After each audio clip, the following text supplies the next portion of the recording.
special operations community, if you learn anything, it's you have to be able to rely on the guy beside you and you never give up on him. If you give up and quit, that's when you lose trust and respect. Hello, everybody, and welcome back to another episode of Making a Man.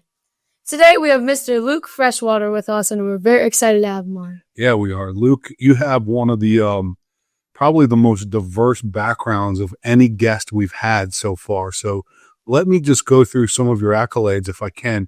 You started off early on, I believe, as a firefighter in the U.S. Forest Service. Then you spent about 12 years in the U.S. Army as a bomb squad leader and served in Afghanistan. So it's appropriate to say thanks for your service since it was Memorial Day, and we really appreciate that. You got an MBA from NC State. You're a sales leader in the pharmaceutical industry. You actually wrote a best-selling children's book, which I thought was phenomenal, and you operate a family bison farm. And so that is, and you have 5 kids, right? Like I believe you have 5 children from last time we talked. Yep. So it's just an amazing background that takes a lot of probably self-discipline. Bless you. Uh-oh, you got another one coming? It takes a lot of self-discipline to accomplish all of this stuff. And I think that's a good theme for us to go on. But if you don't mind, maybe take us back to when you were young and take us through your journey that got you to where you're at today. Yeah, so I grew up in a little town called Mount Vernon, Ohio. It's northeast-ish of Columbus. And so I usually like to start with the fact that we learn a lot from our parents, right? As you guys are doing right now, both good and bad. But I was fortunate I had wonderful parents. And one of the biggest things my dad taught me was about courage. And so I think if there's a theme growing up, that was something that has always stood out in my life. And you'll kind of see some of the things that you kind of mentioned that I've done stems from my dad. So my dad was a smoke jumper. He was a school teacher. But every summer I would go out west, out to Idaho. And smoke jumping is where you parachute out of planes and fight forest fires.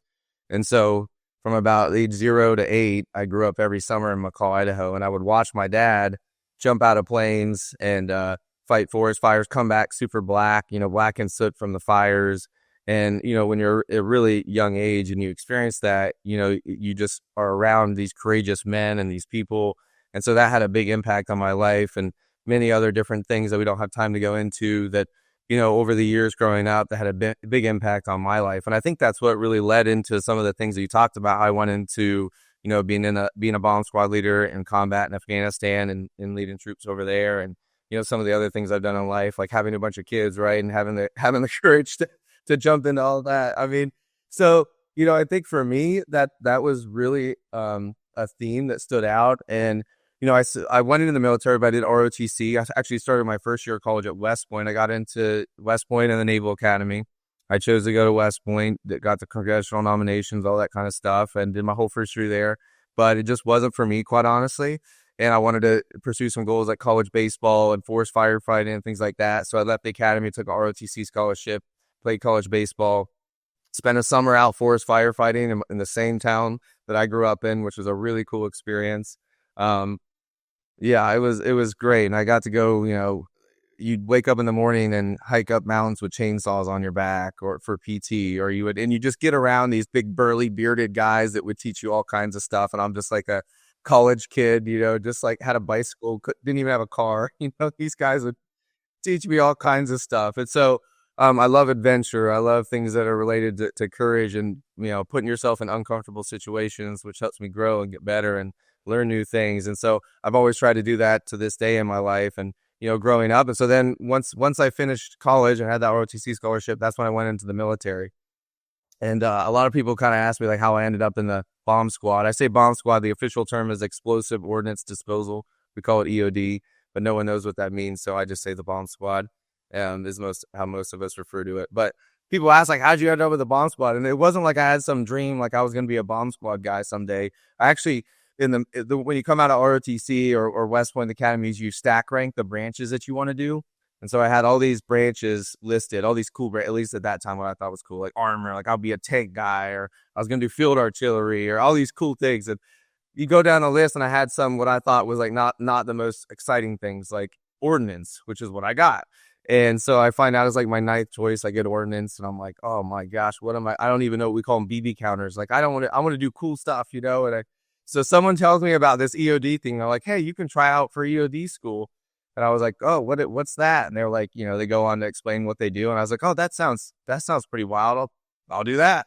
So it's a very long, process to get selected. You go through a whole, I can imagine. interviews and tests. Yeah. And so I got selected. So that's kind of how I ended up in the Fawn Squad. Well, that was one of Axel's Yeah. one question when I was talking about your background. He's like, how does someone get into that? How do they do it? But you didn't really go in there with in mind that you were going to go into the bomb squad. You kind of got put into an ordinance in one section of the military, and that was part of it that interests you, right? Correct. And then you had to compete for a slot. So then there was a bunch of people that want to do it. And so then you had to compete to get a slot to go to actual EOD school. That's how it was when I went through. From my understanding, it's a lot different now, but that's how it was when I went through. Well, what a theme, like the theme of courage. That's really just fits in with bomb squad. I know that has to be the most courageous thing to be able to do. Like, that's where you're wearing a giant suit. You're going to try to detonate, get something out of out of harm's way, right?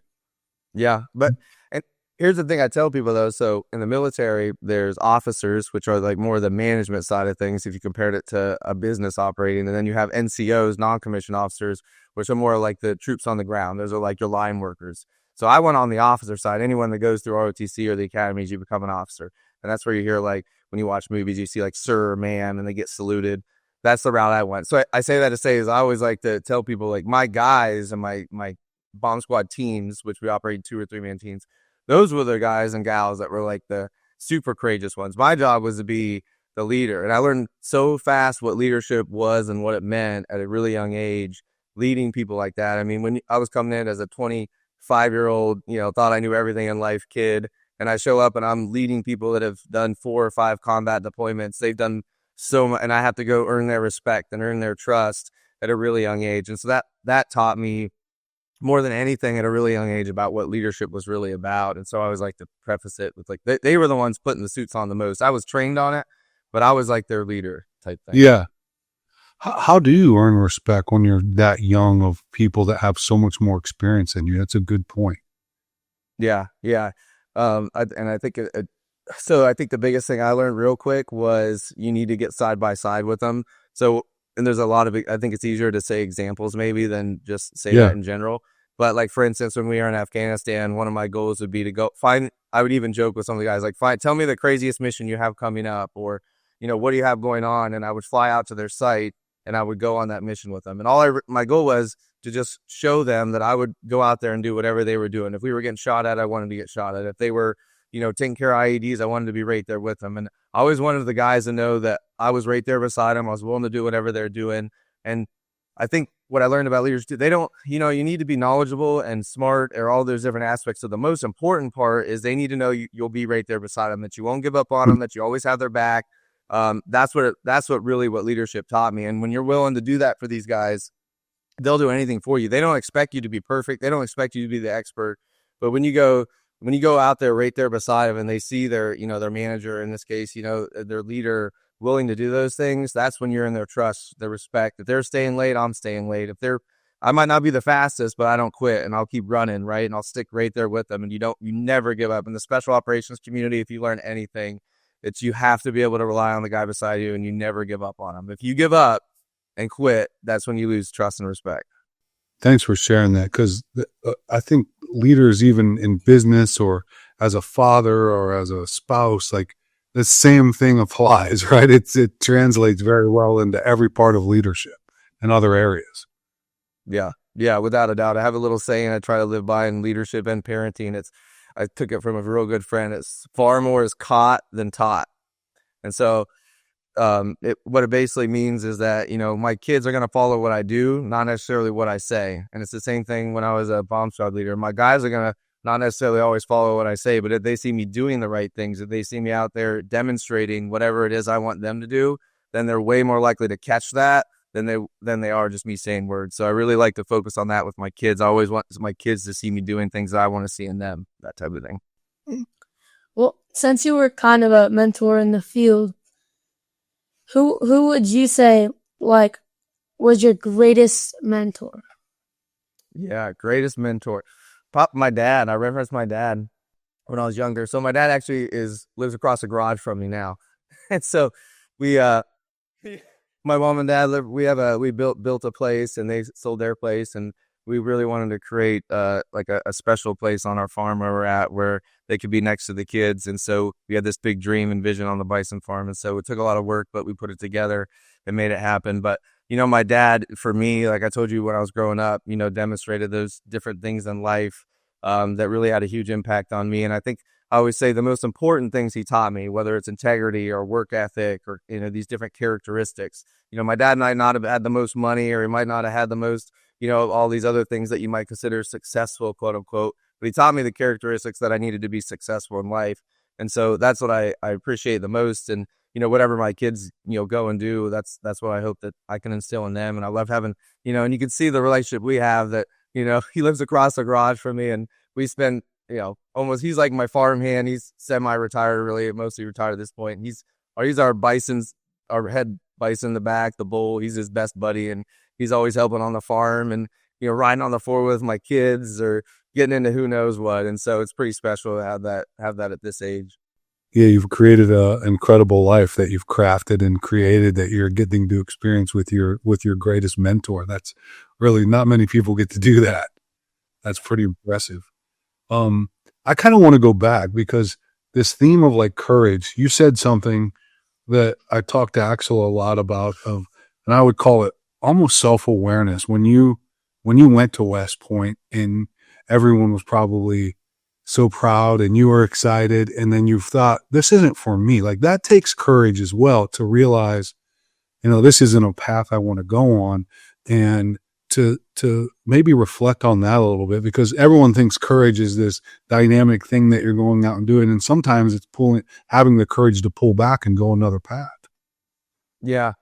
Yeah. Oh no, for sure. When I left, it was kind of a big thing, right? Because you got accepted into the academy. And I think what was important in those situations is also get advice from mentors or people that you trust, rather than making quick, rash decisions. So I still remember this day having a conversation with my dad, being like, hey, it's like, Dad, I have other things I want to do. I just don't think this place is for me, for a variety of reasons. And he said, finish the whole year, do everything right, pass your classes, right? Just finish the whole year. And then if you want to leave, then leave. And so that's what I did. I still worked hard. I got through everything, gave me great advice. And then he gave me time to think about it, which was smart. And so I thought about it. I went through the whole rest of that semester, did fine, passed everything, came back to my dad and said, hey, I still want to leave. And he said, okay. And he was super supportive, and, went a different route. And I'm glad I went, and I'm glad I left, and I think it took courage to leave, but I was also able to pursue things that I wouldn't have gotten to do, like that forest firefighting, playing college baseball. My neighbor that lives right next to me was my catcher in college and was my best friend. He built his house right next to me on this awesome property that we have here. So, built awesome relationships I would have never had. So, I think that when you want to make a courageous decision, you shouldn't be rash about it. You should get feedback, talk to people that you trust, but don't be afraid if you really feel like, hey, this is something I feel like, I want to do and I need to do. And I've really thought it through. I think the difference is just action at that point, being willing to take that step and actually make it happen and go into the unknown and be able to adapt and overcome, as we say in the military, whatever you face next. So good. Thank you for that, for sharing that. Go. So what is the biggest struggle that you've had to overcome to get where you are today? Biggest struggle I've had to overcome.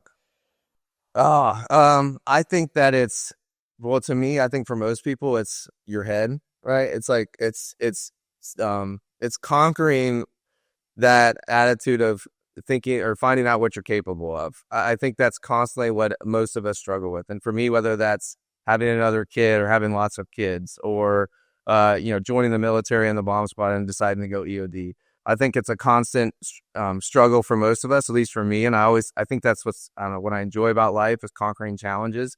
So I don't know if I could say there's one maybe specific thing, but I think it's just mindset. Like, I grew up in a small town where I didn't even know people that worked in corporate America or business or anything. I didn't even know. Everyone I knew was a firefighter, police officer, teacher, worked in a factory, something really, really simple. And so I think just And to this day, I still try to overcome like this idea of like, what am I capable of, right? And I try to, whether it's reading books, I'm a big fan of reading, right? And connecting with people that just take me to the next level. And so I think for me, just from a struggle standpoint, honestly, it's overcoming this like mindset of, I had all the foundational principles, but I still try to overcome this struggle of like what's possible out there and what I can actually do. And it's something I still work on. I still think I'm capable of way more than I'm doing now, quite honestly. And it's something I just battle with. It's like, how do I take it to the next level? Because I know I can do that, but what am I willing to do to get there, and trying to learn from others. And so that's definitely something. That's good, Luke. That's really good. If you could go back to, your younger self, is there any lessons or words of wisdom that you would share with yourself as a young boy Axel's age? Yeah.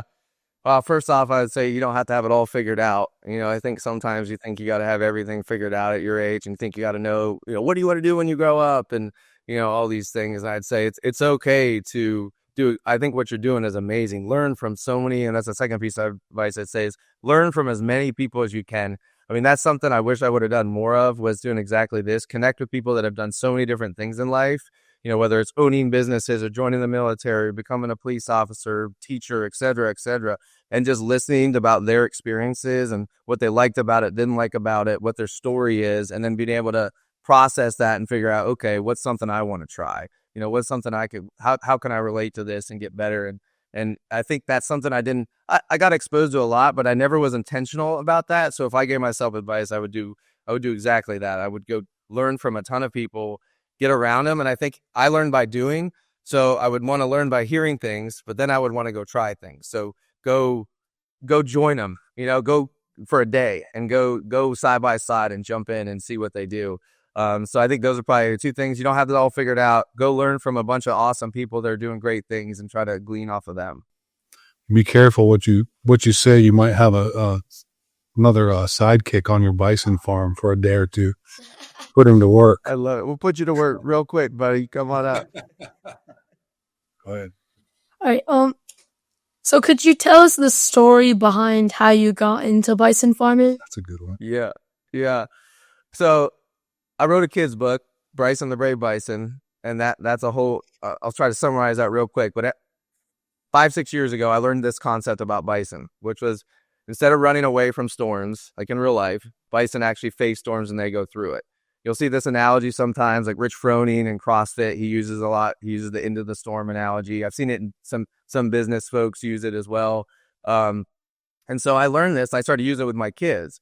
I just thought it was really cool. And so I didn't see people use it with parenting. I'm like, how do I teach my kids how to be courageous, face challenges? So I used to just joke with my little kids all the time, like, be like the bison, face the storm, and make it real simple, and fun. And so over time, people started to just see that I love bison. And so one of my close friends and I were hanging out one time, and he's like, you love bison. I started using it at work. So at my sales team that I led, we were the fighting bison during COVID. It was tough. It was a challenging time to be a leader. And so we rolled it out to our entire company and sales force, and everyone rallied behind this concept of facing the storm. So it just kind of trickled into all these parts of my life. And so my buddy and I were talking. He's like, hey, we should do a kid's book, kind of joking around. And his dad had a kid's book. And I'm like, you know what? That's actually a really cool idea. And be careful what you say around me, because eventually I might actually we're doing this thing. And so I'm like, hey, so then I started getting on him. I'm like, hey, no, I think we need to do a kid's book. And I'm more the big idea. I'm a visionary guy. He was a very whimsical writer type, personality, a little bit more creative. I'm like, we're the perfect combination, man. And we're best buds. So we write this book. We end up putting this book together, and we get the manuscript, and we're like, it was just going to be something fun for the kids, just something fun for our kids to read to them and share with them and that type of thing. So then we were like, well, we need an illustrator. You can't have a kid's book without great illustrations. So originally we were just going to go on Fiverr and just, pay somebody. And I'm like, man, this is going to be not that great probably, right? It's just the quality of it's going to be so low. It'll be okay. So I'm like, well, why don't we go big? And so long story short, there's a guy named Richard Cowdery who did our book. That's a New York Times bestselling illustrator. He did the cover of Super Bowl 32. He did all these other kids, like Fiona the Hippo. And I'm like, you know what? I'm a sales guy. I like talking to people. I'm just going to wing it. So, of course, I grab my oldest daughter and I go to a book signing that he's at. And I'm like, hey, Mr. Richard, I'm Luke. We got this kid's book. And I hung out for 2 hours with him. And we just talked, build a relationship, right? Let it shared with him. Didn't even bring out my book. And so I had a somewhat of a connection to him because he also, my dad taught his kid in class, I found out. So I didn't know him personally, but I had that personal connection there. And so he jokes, I give him a copy of the book. He jokes that he never had any intention of doing the book. And so I just stay in touch with him, right? I'm persistent. So I just check in, and he's like, I get these requests all the time, people to have me do kids' books. So he eventually just says, you know what? I love what you guys are doing. I'll do the cover for the book. I'll just do the cover. So we're like, awesome. So he does the cover for the book. Then he's like, you know what? I'll introduce you to Zonder Kids, which is part of HarperCollins. And you know what? I'll introduce you to the publisher. And he jokes, he's like, I thought they would just push you away in 2 seconds and it would all be over with. So we do a call with the VP of publishing, and she's like, I love it. We want to publish your guys' book. So then he's like, oh, okay. And so then he actually has a break in his schedule. So they get him to do the whole rest of the book. So he ends up doing the whole rest, 4 months. It took him all by hand. It's incredible. The talent this guy has, it's the neatest thing, at least for me, to have these words on a piece of paper and watch this guy take the words that you put and create all these characters by hand. A week a week a page it takes him to do. So we watched him bring this entire thing to life over 4 months. I've been in his little workshop in Amish country. It's the coolest thing. So he brings our entire book to life. We go on a 5-day book tour. They fly us to like the American Library Association. I've spoken at local schools. Then I talk about courage and bravery and kind of my background in the military. And so all that, just kind of like, it just turned into this way bigger thing, than we ever expected.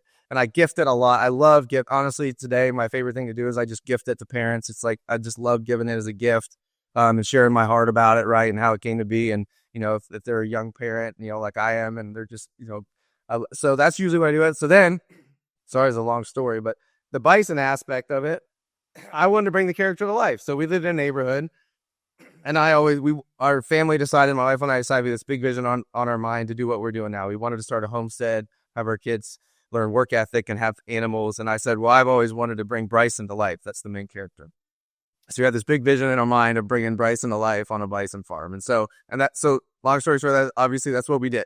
We brought Bryson to life on our place here. I mean, I can look out my back window every day, and Bryson and his girls are back there. We can feed them through the fence by hand.